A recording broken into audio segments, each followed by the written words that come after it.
أعوذ بالله من الشيطان الرجيم.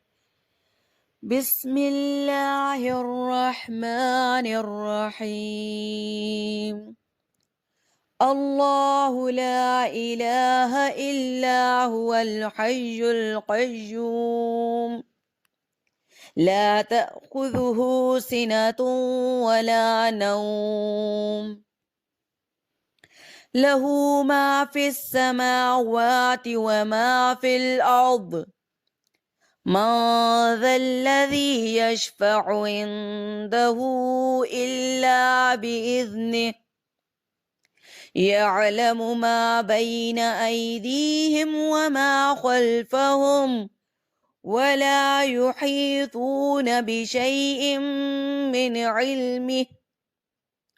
من علمه إلا بما شاء، وسع كرسيه السماوات والأرض، ولا يهوده حفظهما، وهو العلي العظيم. صدق الله العظيم.